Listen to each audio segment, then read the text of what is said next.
Good morning. Grab a cup of coffee and your leader hose and listen to the voice of reason read you a web page. This web page is from, well, I archived it, but it's from the Evergreen State College in Olympia, Washington website.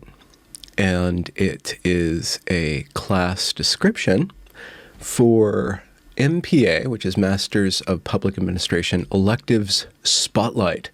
Check your bias at the door, by Dr. Karen Johnson, Master of Public Administration Adjunct Faculty. Now, the reason I'm reading this is not actually to do with Evergreen, which you may or may not know I tend to talk about on my channel, but Karen Johnson was just made the director of the Office of Equity. And last year, well, actually, a year and some months ago, I published a couple videos that showed the inner workings of the task force, so-called, that was designing the charter for this Office of Equity. And what you have is a bunch of people like sitting around like discussing these critical race theory ideas and trying to implement them into government. Now, they don't actually talk about the academic ideas, but they talk about dismantling and disrupting systems of power.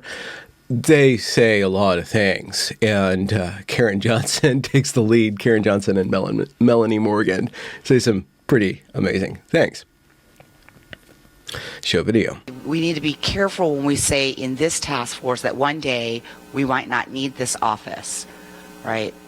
We know through our filter that's what we really want in our hearts, but we do have people out there that will take that information and find a way to say that this work is already done and we don't need this office anymore, when in reality it's going to be here for a while, because this did not happen overnight, so it's going to need to be here. So even, albeit I hear what we're saying, that we want our utopic world, but we do have people who are not on our side, and they will take that piece of information and they'll run with it. And I just want to caution this group about how we message that out.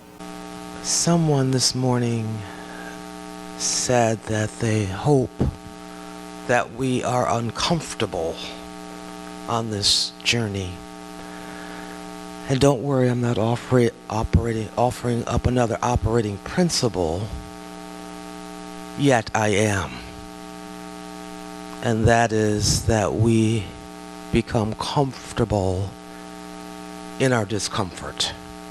That kind of trauma is in our bodies. Why do you think black men were lynched in front of pregnant black women? So the fear would go into the babies to ensure that there would be a generation of docile black men, not to mention that the mothers were going to raise their boys to be docile. That this is all by design. I think we heard that from the good doctor. Our system is designed to give us the results that we are seeing. So I would hope that we could have space to collectively experience whatever trauma from, no matter what our earth suit, as a woman, whatever it is, so that we can get back into that space and feel for the individuals for whom we have the opportunity to give recommendations for this office before we invite them to come and talk with us, so that we would be centered in the emotions that go through the years of trauma and abuse, and not think that we'll be operating out of noblesse oblige, or we're going to do something to help the folk, as though we're not helping ourselves. I would hope that we would practice what we preach and center ourselves in this work. The reason why we as a nation had the Bay of Pigs is because of a concept called groupthink. Nobody wanted to speak out against it, so we as a nation did something that no one wanted to do. So Karen Johnson is now going to be the director of this, one would assume, incredibly efficient Office of Equity. I'm calling out something that's critical to this work, and that is how people work. Most white people and Europeans are about agendas and to-do lists and tasks and, oh, we have 30 minutes for this and, oh, time to move on. Where many people of color, maybe it matters, maybe it doesn't.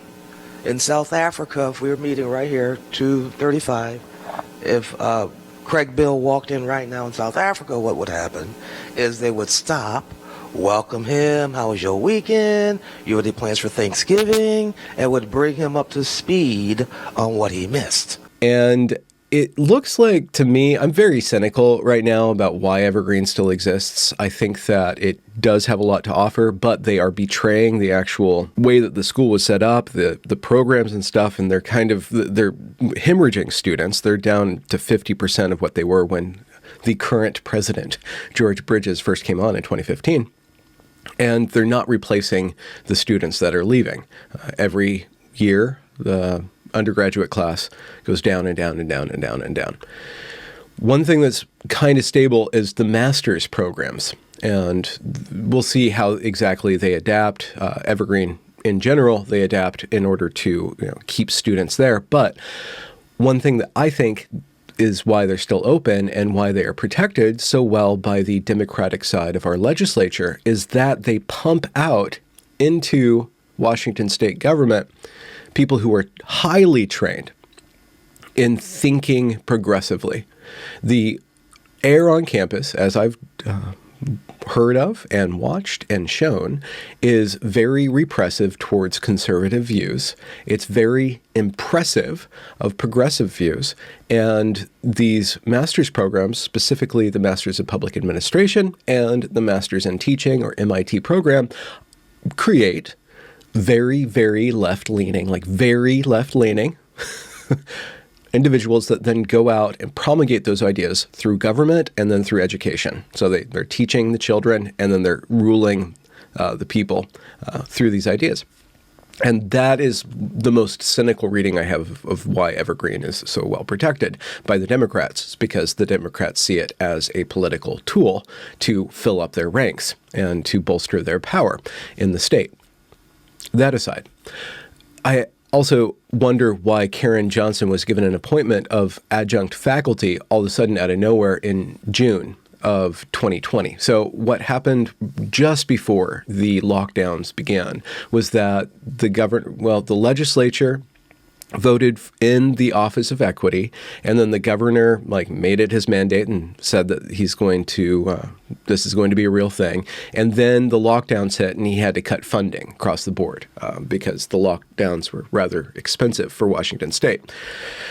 They kind of want to have it both ways, don't they? In June, she is given an appointment of adjunct faculty, and I think that this is a way of bolstering her pedigree for when she was going to be made director. They gave her an appointment so she can list on her resume she was a teacher at Evergreen State College, which I guess is a good thing for some people.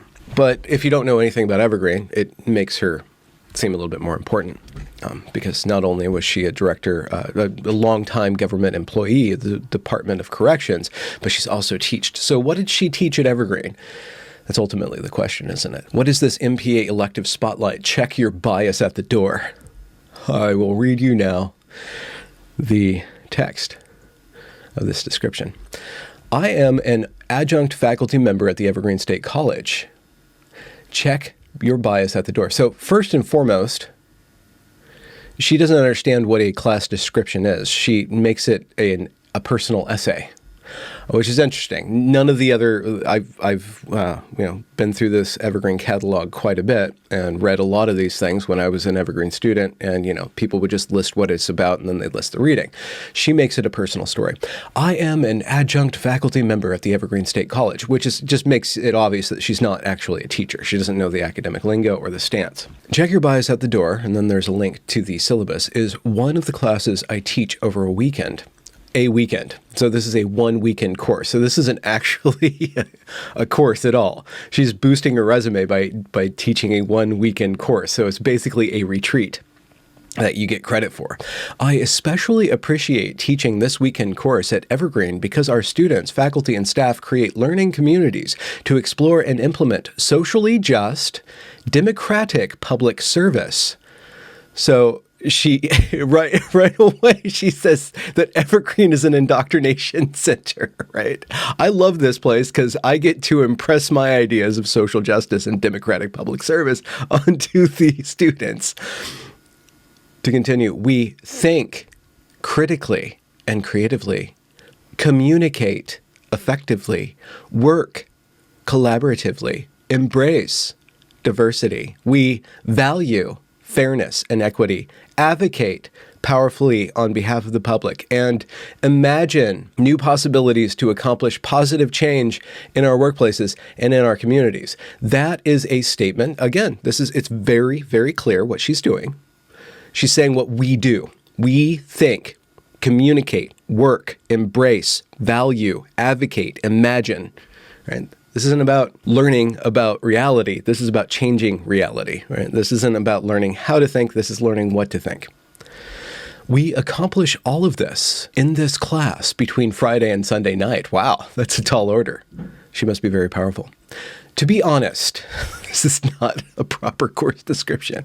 To be honest, I never really know what is going to happen each time I teach the class because each class is different. Okay, so basically she's throwing out the program. She linked the syllabus, but I don't really know what's going to happen. The students are in different life spaces and places. I do know that the students, at the sound of my voice, the first night of class, are going to, by Sunday night, clearly realize that socially just, democratic, fair, and equitable public service is only going to happen when they, as public administrators, intentionally recognize and address their hidden biases and create a space for others to do the same. Do I need to say just how dystopian this is? This is a government official now. And she's already been practicing that she is there to mold people and prove that they have bias, convince people that they have bias. There's no way forward unless you admit your bias. And now this Office of Equity has power over every other agency to what? Well, to look at their statistics and then provide them with very strong recommendations. I went through the footage, and there's like 8 or 10 hours of footage of these interminable meetings. The people who designed this equity task force spend a ton of time talking about how they can hold everybody else accountable, every other agency. How can they make this agency make every other agency in the government accountable to it? And they play around with language trying to figure that out. I said it earlier before Senator Dingra got here, but this is the piece that I get questioned on every time I bring this office up. Everybody believes that there should be this office, but they don't want to fully commit until they know that we are not repeating what we have done in this country with 8 civil rights acts. And still we are in the same place. So this piece is critical for when I'm talking on the floor about this bill, or when I'm talking to a stakeholder about this bill, or I'm talking to the other side.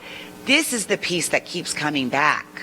They want to know, how do we really hold people accountable? How do we really enforce this? Because we've had stuff. We've had an equal opportunity office. We've had all of this stuff, yet we're still back in this room to come back again and put another policy forward. So I'm with Dr. Johnson. If it takes us all day till 5 p.m. to get this accountability enforcement piece correct and down to the point to what everybody wants around this table, that we can go sell it, then indulge me, I want to do that. Because I know this is the piece that I get questioned on, and it doesn't matter what color they are.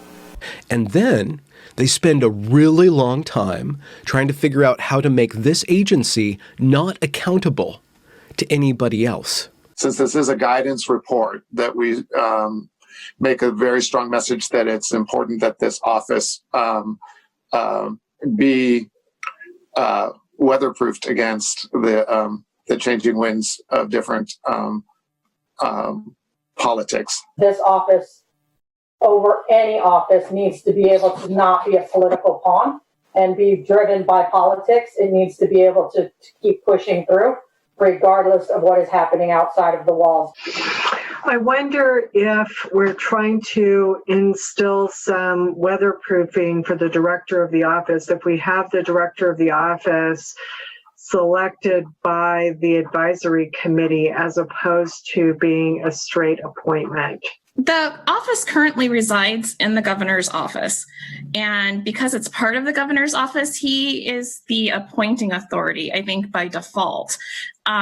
He makes the firing decisions for that person. I would be concerned about becoming too complacent that Governor Inslee or somebody like Governor Inslee is always going to be there and be supportive.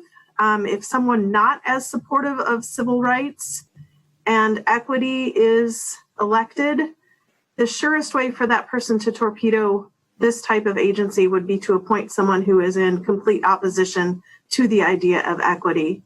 I can think of a number of examples of heads of federal agencies who've been appointed. So that is my concern about it. And I would feel better with the type of appointment process that is in place with the Human Rights Commission. It is specifically set up that way to avoid that type of torpedoing of an agency mission. We're being recorded, but I'm not quite sure how to do this any other way since everything is public. The authorizing, Allison also made the point that whatever we're going to make is going to be a recommendation. Mm-hmm. The authorizing authority is that legislation. So is there some way that we can make a recommendation that's stronger than just a recommendation that might be not accepted? Or do we need to go and make a request that the legislation be amended to include the language that we are proposing? This is Marika. I think we've almost come full circle since the introduction today where we were talking about good trouble. Yeah. You can't have somebody in this position, and Rochelle said it right. I've been in that space not too far back where because I was creating good trouble, my position was then taken from me. And, but I will never regret the good trouble that I made. You've got to have this position that is protected in some way because they're going to be creating good trouble day in and day out. Well, here's what I wondered. I wondered if the task force could be involved in that first appointment of the director, since we've invested in the work, and then thereafter it's the community group. The motion to consider is amending the task force's recommendations to include the recommendations that 1, the inaugural director of the Office of Equity should be appointed by the governor with the consent of the members who served on the Office of Equity Task Force. And 2, subsequent directors of the Office of Equity should be appointed by the governor with the consent of the Community Advisory Board. This is literally a totalitarian agency within government that wants to have power over everybody else and doesn't want to have anybody have power over it. And then the leader of this, she thinks it's her job to convince everybody that her way of viewing the world, which is based on bias and oppression and privilege, which we are going to dismantle and disrupt, everybody else needs to bow down to her. It's a cult leader installed in government. And she practiced this at Evergreen and wrote a little essay about it. To continue, too often we hear leaders in the public sector say, quote, "I don't have bias and I definitely don't see color. We are all the same," end quote. Yet, the disparities, inequities, and disproportionality in outcomes among people groups belie these assertions. I'm sorry, somebody got my phone number and is asking me how to run a podcast. That is not proper. If you find my phone number, don't call me. You can email me. That's the proper way to get information out of me. That's really weird. Okay, where were we? Fair and equitable public service is realized when public administrators intentionally recognize and address hidden biases. How do you intentionally recognize and address hidden biases? Is that not projecting? I mean, how do you, if they're hidden, how do you know that they're there? Well, you see them. You already know that they have to be there because you see that there are different outcomes for people. We can't recognize how to deal with this disparity problem until we project in our subconscious that our own subconscious is the reason that these other things are happening. It's based on an assertion that doesn't want to see any data on this, or will only point to the data that supports it, and then only interpret it in one way, based on this invisible, I guess you could call it a sin, of hidden bias that needs to be purged and called out. This is a religion, and it's installed in government. Before attending the first class, students take the Race Implicit Association Test, IAT, and at least one other IAT of choice. The IAT results reveal hidden cognitive biases. Actually, even the designer of the implicit association test, or a couple of them, have said that it's not really a good tool and it's not being used correctly. Basically, she's got this tool that is questionable, that is going to reinforce her belief system. They also read 2 books, several articles, and watch a couple videos about identifying, addressing, and overcoming hidden biases. They write 2 papers. This is all before the class happens. In the first paper, they clearly define their ongoing learning goals for addressing their biases. Okay, so a commitment to the faith. So you have to show up already believing. Before the first class begins, you have to say that I will work towards this throughout my life or for an extended period of time beyond this course. So before there's any sort of argument, and of course there's going to be no argument of that, but before there could be, you already have to accept it. The second paper, they identify 2 to 4 key takeaways from the required book readings, questions the required book readings raised for them, and any connections to current events or personal experience they want to capture. In class, we have real talk, real tears, and real transparency about what it takes to deliver fair and equitable public service through anti-racist, multicultural public institutions. That is the definition of a struggle session. We will have real talk, real tears, and real transparency. So I'm going to lay your soul bare. Whatever it takes to deliver fair and equitable public service through anti-racist, multicultural public institutions. So I'm going to tear you apart and then insert forcefully, like some goose that's going to produce foie gras of an equity type. I'm going to just stuff all this stuff down your throat. I'm going to tear you apart, make you very vulnerable, and then recreate your mind. This is literally, 1, a course taught at a master's degree level at a public institution of Evergreen, and 2, taught by somebody who now has power or assumed power over every other state agency. To continue, we began our journey by debunking the myth, quote, I don't have bias, and I definitely don't see color. We are all the same. That's a myth. The hidden bias isn't a myth. The fact that you might not be racist, that's the myth. Openly experiencing and processing in real time. What other kind of time is there? The emotions that surface when exploring 4 key drivers for achieving fairness and equity in public service. So you're going to be experiencing and processing emotions? These 4 key things.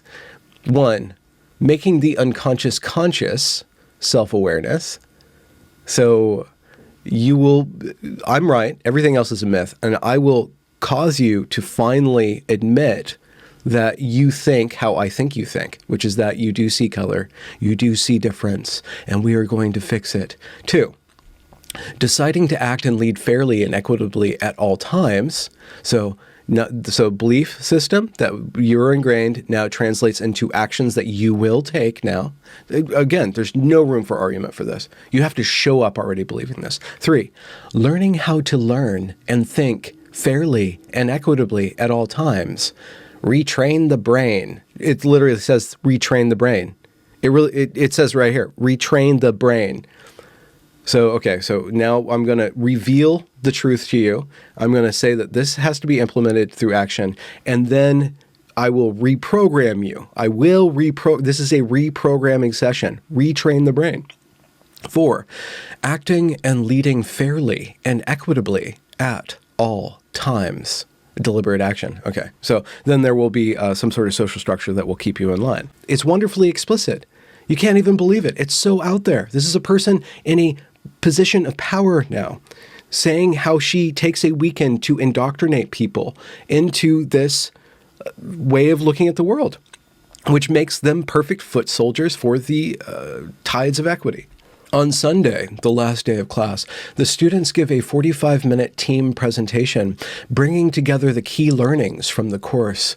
After the students finish their team presentations, I speak directly to the greatness I see in each student. So then after she's torn you apart, put you back together, she praises you, she polishes you up. She gives you a hand job of polish, to get you ready and get you like that little dopamine hit and send you out in the world. You're a good little egg. You're a good little foot soldier. This is the last line. All of us are transformed by sharing this space together. That's what it says.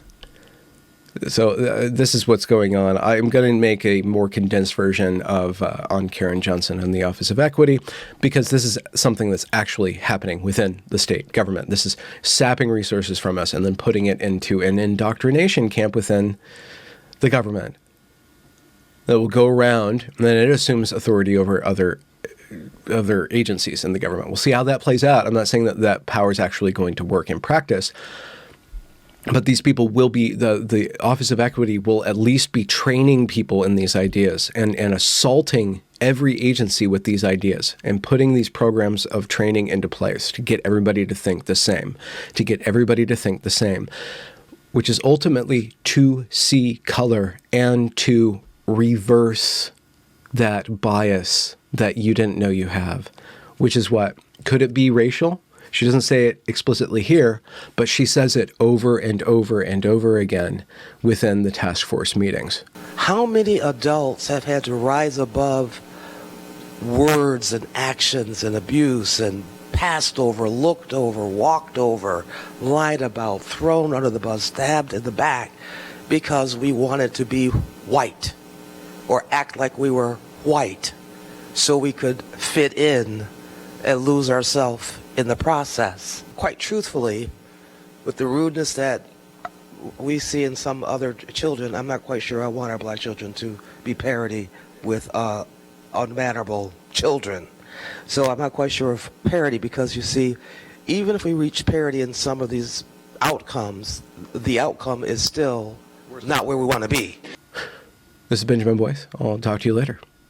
Good night. Kitty, kitty, kitty in a laundry basket. Yeah.